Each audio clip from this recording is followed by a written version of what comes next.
Then we've got RyanMillsap. He's running for Congress in the 10th District, and so we'll let him come and tell us what he's all about. Thank you. Appreciate it. Don, Wendell, thank you guys. I mean, we're lucky to have guys like you running for office. I don't know if you guys know this, but there's 530,000 elected positions in the United States. And Republicans don't do a very good job of filling that pipeline. Now, George Soros, on the other hand, has done a real good job of organizing around how to fill that pipeline. And he's approached it like a businessman. He's approached it like a hedge fund manager. He's approached it like how he can get best risk-adjusted returns. Now, we need to start thinking like that as Republicans. But having guys with lots of life experience, run businesses, this is exactly who we need in office, right? You guys bring a life of experience, raising families, paying bills, running payroll, paying for lots of other people's lives, figuring out how to build wealth for yourself from nothing. That's a huge benefit to people we put in office. So I really appreciate it. But my wife Brittany's here tonight. Thanks for supporting me in this. And then my dad's back there in the corner. His name's Chris. You know, you'll hear in this race my opponent refer to me as a Californian and refer to me as a liberal, which I think is incredibly disingenuous because a truth seeker would know that I'm neither a liberal nor truly a Californian. I've lived in California, but I was raised by a recon Marine from Vietnam, okay? I can promise you we had 12 loaded guns in our house at all times. And we learned from a very young age how to handle guns, how to be safe with guns. We respected the Second Amendment from the time I could talk. We were talking about guns. So I understand the foundation of this country was built on guns. If you don't believe me, there's a reason they put the Second Amendment second. And they did it because our forefathers believed that the only way we could stay free is if we could enforce our rights from the Constitution on governments that would become corrupt. It is essential to being an American. Anybody who's not strong in the Second Amendment, you don't know what it means to be an American. Now, I think a lot of us can agree on the points you were making about, you went down that list, you went down, some key lists. I think a lot of us can agree on what America is, where this is all Republicans, GOP meeting. The real question we have to ask ourselves when we're talking about who we're going to elect is who can actually get stuff done. Now, I'm running against a young man who hasn't done anything but be a politician. I'm 51 years old. I built businesses from the time I was 26. I paid my own way. I built my own jobs. I built my own companies. I've done billions of dollars in deals in commercial real estate as a principal. I've employed thousands and thousands of people, created thousands of jobs as both a real estate developer and as the owner of a major movie studio here and major movie studios that I've built overseas. That is not something to be taken lightly. Understanding how to run payroll, understanding how to create revenue, and more importantly, understanding how money actually works is critical if we're going to do what I think we need to do, which is I think we need to destroy the left in this country. If we want to destroy the left in this country, we got to strangle every dollar that they steal. I don't believe they know how to make money. I don't believe they know what it means to be an American. I believe they don't understand that individual liberty comes first. They think we're collectivists. They think every dollar you make belongs some portion to them.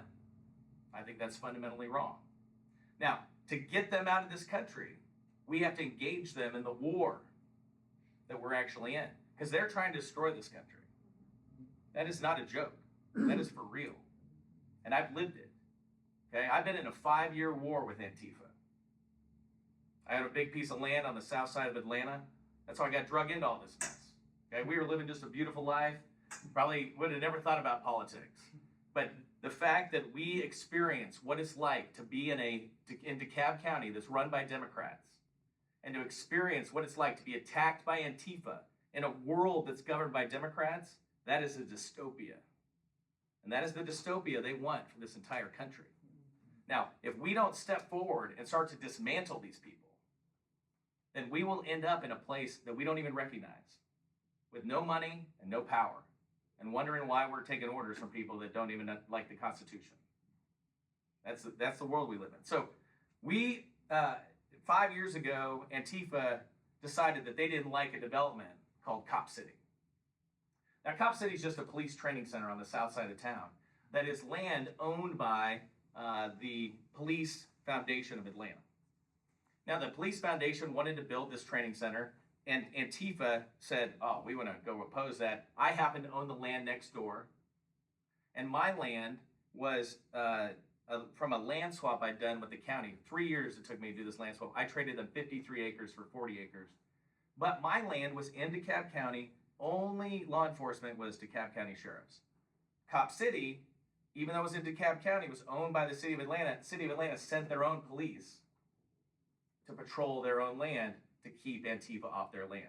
Well, when Antifa moved onto my land to use it as a staging post for this whole anti-Cop City thing, DeKalb County refused to remove them. The CEO of DeKalb County, Michael Thurman, said to me, I will not have blood on my hands. I said, sir, I don't think that's really your choice. You are the law enforcement. And these people are on my land illegally. They are trespassers.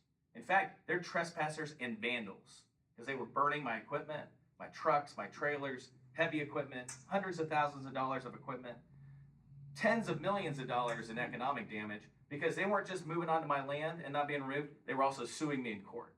Because what you have to understand about Antifa is it's not just those boots on the ground you see on TV. Antifa is a very sophisticated network in this country of money that comes through NGOs, foreign operatives, nonprofits, and flows through to people not only on the ground, but inside of government that are leftists. Like I experienced weaponized DeKalb County issuing me citations. I'll tell you a quick story. These guys occupy my land for 18 months. Finally, Governor Kemp sends in the state troopers to remove it because DeKalb County won't do it. So the governor sends in the state troopers, removes these guys from my land. I haven't been able to touch my land for 18 months. The day after they remove all these guys, I send in my crews. I say, destroy every one of their forts, every one of their trails, destroy anything that looks like it's been occupied. You know what happens to me on day 3? I get $100,000 in fines from DeKalb County for illegal tree removal without a permit. So they don't enforce illegal occupation of my land. But the moment a law-abiding citizen does something that they want to be able to issue citations, no problem. They expect me to pay those? Of course they do. Has one of these domestic terrorists spent 1 day in jail yet? They have not. Okay? So I am highly motivated. These people have attacked my wife. These people have threatened my life. They've come to my house. Okay? This is not a joke. These are people that at the highest level hate this country. Now, why am I running for Congress? Because, and I'll tell you why, because I want to destroy these people from the inside out. I've been begging career politicians for 5 years to do something about this. They don't have the backbone for it. You know why? Because this is their livelihood. This is their income stream. This is their retirement plan. Little Houston Gaines, he just wants a bigger job. That is not who we need represent us. We need somebody who wants to go to war with these people. Okay? District 10 is going to become the foundation of the war against the left. I told my wife the other night, I said, I realized one of my life goals is when I'm 70 years old, I'm 51, when I'm 70 years old, I want the left to talk about me the way we talk about George Soros. I want them and their little meetings to be like that. RyanMillsap, he took away our money. He exposed all our fraud. He left us without any ability to fight in this country. He convinced all the Americans that being a communist was anti-American. It's actually anti-constitutional. You can't be a socialist and be an American. Okay? But where's that education in our country? Okay? So we are going to dismantle them on every level. We're going to dismantle them in the universities. We're going to dismantle them at the education system that's the elementary level. We are going to take away every ounce of their funding. And that's what I'm going to die trying to do. Okay? So that is what I'm running to do as a congressman. We, as District 10, will be known in this whole country as one of the foundations of real Americanism that's left. So with that, I'll open up to questions. Any questions I'd like to ask? Yeah. I have a question. My name's Brendan. I'm with the Georgia College Young Republicans. A top conversation's been thrown around our meetings a lot is Speaker Johnson being a rather weak speaker. What are your thoughts on Mike Johnson? Listen, I think all these guys that are career guys don't have the stomach for what it actually takes to defeat the leftists. So they're perfectly lovely people. Like they're lovely career guys. They'd probably be perfectly fine to like have at your house for dinner. But if I'm going to war, I'm not choosing him first. And right now, if you go down the list of all the Republicans who are career guys, they're not getting chose first in kickball. They're getting chose last.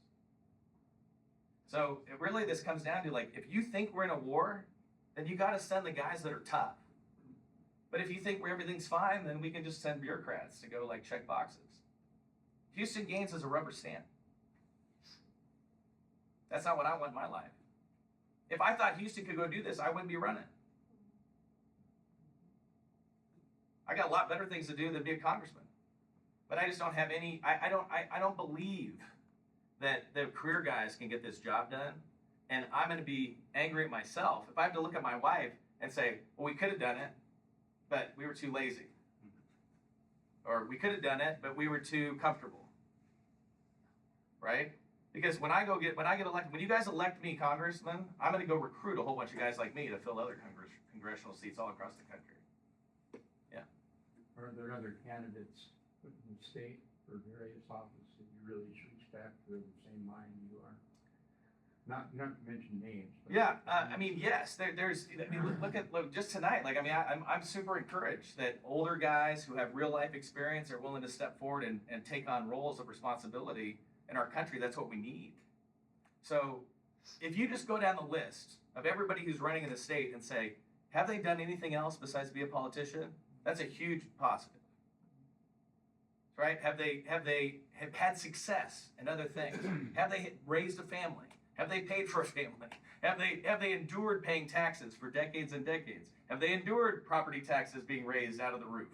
Right? Have they lived all of this life that they can go with context and make decisions for other Americans who are living these exact problems? So if they haven't done that, then they shouldn't be in office. This is not a career move. Washington is not a place to go get rich. They're getting rich, but it's broken. That's just not how this all should be. We should be sending people, just like our forefathers. You know, all those guys had other jobs. Yeah. All those guys didn't think, they were the government. They had to make the revenue, right? They weren't turning to their fellow Americans being like, pay me X. They were trying to figure out how to keep themselves and all their other brethren free. That's what we need again. Other questions? Yeah. Is there anybody in the House right now that you think is doing a good job? In the House. I mean, there's nobody I'd sign my name to. I do like the two senators from Missouri. We're from Missouri, Springfield, Missouri. I was born in Springfield. My dad was born and raised in Springfield. I like those two guys. The two senators, what's his name? What's the other guy, Hawley? I mean, those guys are pretty badass. Like, if you watch them tear people apart, they're not afraid to ask the hard questions. They don't seem like they're afraid of losing their jobs. They seem like they're pretty, like, intellectually capable. But on the House side, I think we're pretty weak. Well, you know, there's such a thing as the House Freedom Caucus. There's one here in Georgia, too. Mm-hmm. But very few Republicans seem to be willing to put their name on that slate. Mm-hmm. Like, it's not allowed. It's like, not, you know. Listen, there is a cabal inside the GOP. Yeah. Okay? There is a fraternity inside the GOP. All these guys, like all the GOP higher-ups know me. They've known me for a long time. They've respected me for a long time. They've taken my money. But they aren't happy with me right now because Houston was their little rubber stamp. Yeah. And they put their name on it before anybody else even was going to run. And a lot of them have called me and said, man, I mean, I don't know what to do because I've already told Houston I was going to endorse him, but like, nah, because I know you're a better candidate. But what are you going to do? They were trying to like just put him forward as like as a rubber stamp candidate. And so that shows you there is too much fraternity inside of the GOP, in the sense that the GOP should exist to get us the best candidates. And if Elon Musk showed up tomorrow and was able to run for District 10, I'd say Elon Musk should be our congressman. I'd bow out in a heartbeat, right? Because I don't need this job. I'll do it, and I'll do it really, really well. But what we don't need is people who need this job. There's another question over You here. had one over here. Yeah, go ahead. Where's some easy wins? You get elected, you're in the seat. Where's some easy wins to get momentum behind what you want to do? Well, I mean, I think number one, you take all the work that Musk did with Doge, and you build like serious intellectual committees around that. And I'll bring in people from the outside.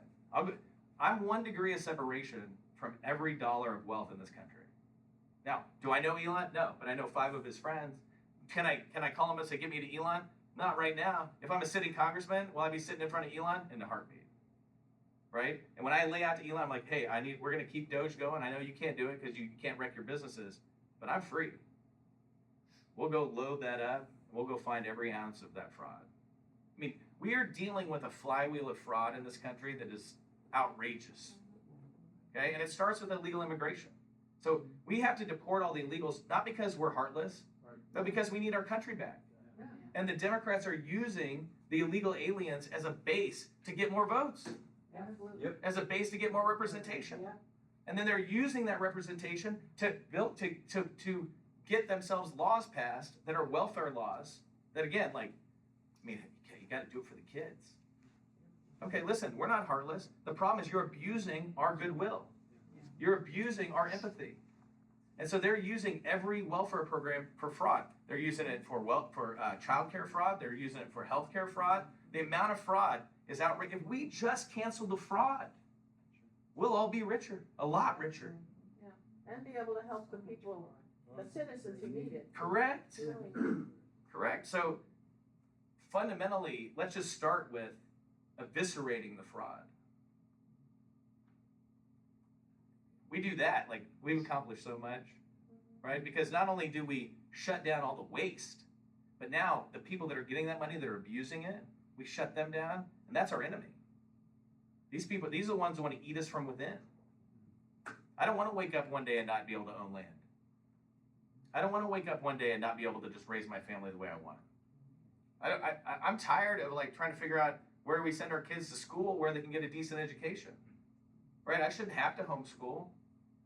Right? We should all be like, go back to a world where we send our kids knowing they're going to say the Pledge of Allegiance. They're going to learn what the Constitution is. They're gonna learn what the responsibilities of an American are. Our kids aren't learning any of that stuff. Any other questions? I know we're running out of time. One more question. Yeah, go ahead. This is a little more personal question. I've spent some time up in DC interning and whatnot, and Congressman Thomas Massey from Kentucky, is that someone that you kind of like back personally or like have any insights on? Well, so I love elements of Massey. Like I'm a libertarian in the sense of I'm an American. I believe in liberty, individual liberty above all things. But I'm a hugely practical American, and I know that pure libertarianism is broken, right? Because you have to intervene, right? We have to have a massively strong military. Why? Because I want to keep you guys free. If we don't have a strong military, somebody will come and take us over, right? So I get frustrated with Massey on some practical stuff around, which I get frustrated with all the libertarians, around stuff that they punt on, that I say, you can't punt on that. Like, you got to take responsibility for a solution and not just say no. And so I want to see more proactive.